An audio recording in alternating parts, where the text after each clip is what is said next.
Hello and welcome back. So it's been a little while and we've been quite busy, so this video is going to be a little bit about an update on what we've done, what we've got coming up. I've also just been to the NEC and we've seen some pretty cool products we're going to talk about. I think there's a couple of game changers there. So for the last week, whilst I missed the video, we've actually been working on this sprinter. It's coming in for its stage 1, so this is coming here for 2 stages. Stage 1 was basically to ply line it, do some insulation, batten. We've done the floor, done the ceiling. The skylight here was in, and there's a little window there that was in, but we had to put this window in, and we've put new solar up on top, but the customer had already fitted the unistrut, which made that a lot easier. So in this van, I've done, this isn't a shower, this is actually just a toilet room, so we've been able to make it a little bit smaller. He's gone for our normal lightweight ply, which has got the nice grain, and this has all been sanded, which we go through 3 stages. So I do a 180, a 280, and then I finish off with a 600, and it comes out like glass. So you can either then stain these, and you just want to put a clear stain on just to protect the wood and make it pop, which I think this customer's going to do. But the other reason I do like these is it's a camper van, okay? We do knock things about, and with furniture board, if you damage it, that's it, it's damaged. You've got to replace that whole board. Whereas with these, if you damage this, you can just sand it, fill it, sand it, and paint it. Obviously you would then lose your grain, but you have got that protection. So we've done all his first fix electrics. I've got a light in here ready to go. That carpet will get cut out when it comes back for stage 2, and this will get sorted, as well as a floor. He wanted like a cuddy sort of cupboard, so we've done that, and we actually did the fascia of this on our new CNC. So we've now got a CNC where we can do all our doors, you know, intricate things like that we can do on the CNC, which is making a big game changer. We can only use it on certain things because we do a lot of scribing where we can't use it. So we've done his bed, head side this way, got his cables up here. He's having 2 USB lights, and then Martin, who's here at the moment, is doing the 2 door cards at the rear, which we'll carpet, so that'll just make this space nice for him. He's ordered a mattress from eFoam. He also wanted the ceiling slats, and we've put in some lights for him. Now obviously it's not finished. The slats are going to be going right to the end, and they're actually going to come down a bit, and then on this side there's going to be wall cabinets. So we've just done them to where the lights are for this stage, so that it doesn't impede work we're going to be doing in stage 2. But what we have done for him is wired up the lights. I've just got him fully connected here, and then I've put on a cigarette lighter here for him, and I said he can borrow my power bank because I got another one, and that will just allow him, he wants to go out in it, he wants to test it, which is good because, you know, he might change his idea on layout or whatever. So he's gonna go out camping in it, so he can have some light, he'll have his bed, and then he could even put a toilet. He's got like a porta potty, so he could put a toilet in here. So he'll have toilet, he'll have his bed. He's not got everything you would get in a camper, but it'll be enough for what he needs. Martin's just doing the door cards coming up here, and that van is then actually done, and he's picking that up this afternoon. So he was coming to pick it up tomorrow, but I've messaged him to say it's ready, so if you want to come earlier you can.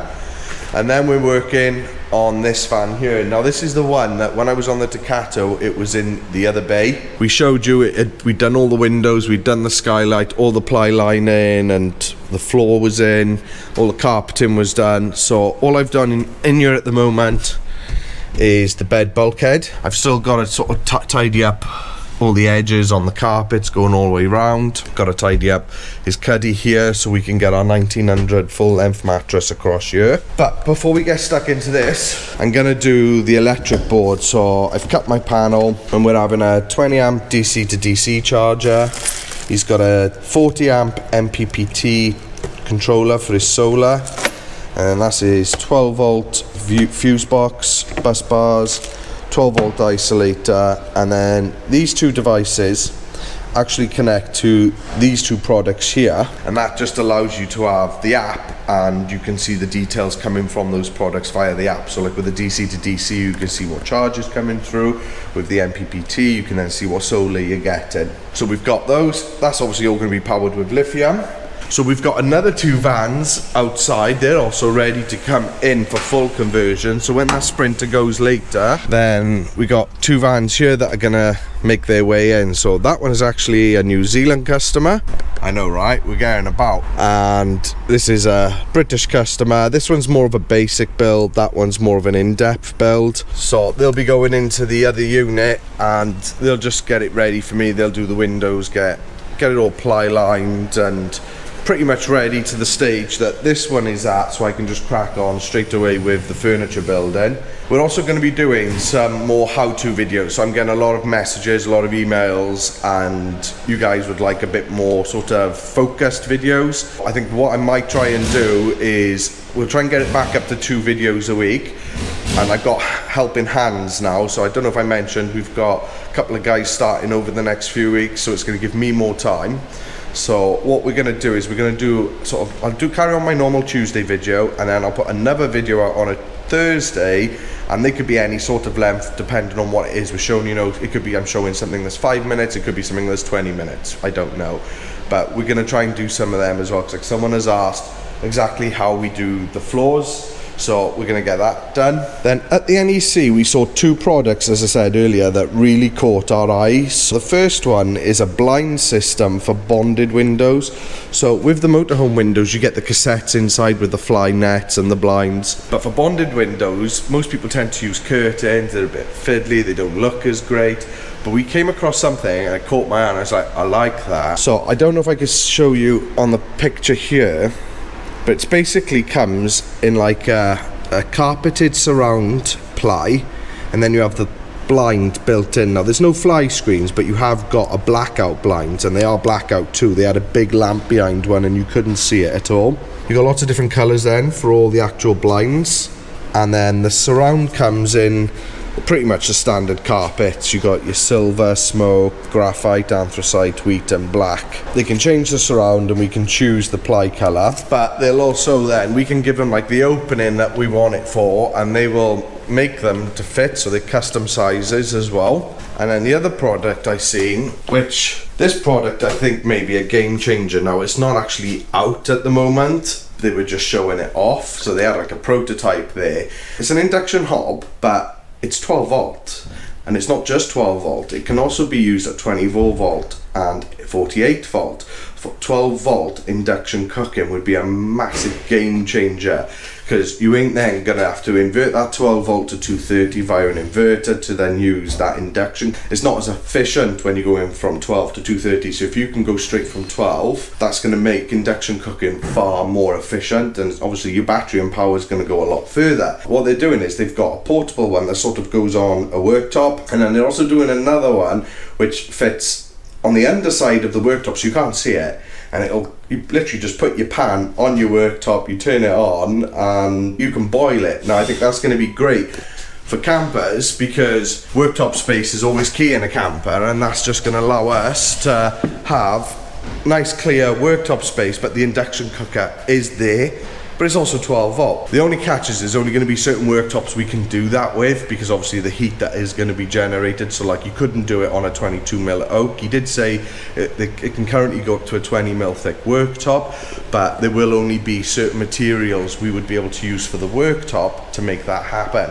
So yeah, I think that's pretty cool. We've also had some things designed for us by a couple of different companies. So we've had some coasters designed, so every van we do, we give them 2 of those. We also have some chopping boards designed for us with our logo put in, and every customer's going to be getting one of those. And then a couple of you said about like doing a plaque, and we had stickers done, but obviously sticker can get wet, it can fall off. So what we've actually done is we've had, these were done by the same company that's done the coasters. We've had some plaques done, and you can see there's 2 holes there, so we can screw that on to probably the outside of the kitchen where the sliding door is. Sprinter's done, that's been collected later. As I said, we're going to work on this one, but I want to just do the electrics so that we can get some power to like the lights, and it makes it a bit brighter for when I'm recording and obviously working in there as well. And just like that, our electric board is done, if only if it was that simple. So I thought I'd run through it with you a little bit more, okay? So these 2 cables here go off to the battery, and these are connected to these up here. Now these are called bus bars. If I take one of these caps off, I can show you. These connect up to here. Now basically what a bus bar is an extension of the terminal on your battery. So see, like I got 4 connectors per there. Well, you wouldn't want to have 4 different connectors go into your battery. So to get around that, we install these bus bars, and then each one comes up to here. The first one I know is the MPPT solar controller, which is this device here. Now this is a Vanology 40 amp MPPT, and that's because we've got a 445 watt solar panel on the roof. That's a 40 amp MPPT controller, and the way you decide sort of what strength you need with your solar controller is you take the total watts of your solar controller. Now bear in mind, I've only got one panel up there, so I'm not running in series, I'm not running in parallel, because that's other things you've got to take into consideration. But because I've got the one panel, it's 445 watts divided by the 12 volts, which is 37 amps. The solar cables on the roof will actually come through these 2 holes here and come into this double pole isolator. You got a neutral, which is this one, and a live, and this isolates the 2 sides, not just the live. And the reason we put these in is because if you ever need to work on the system, you've got this battery disconnect here, so that's on and that's off. Now that will turn your 12 volt system off. However, if you haven't isolated your solar and you're out in the sun, your system's still going to have electric running through it. So that's why we have the 2 isolators, so that we can completely deaden that system. Same with the consumer unit.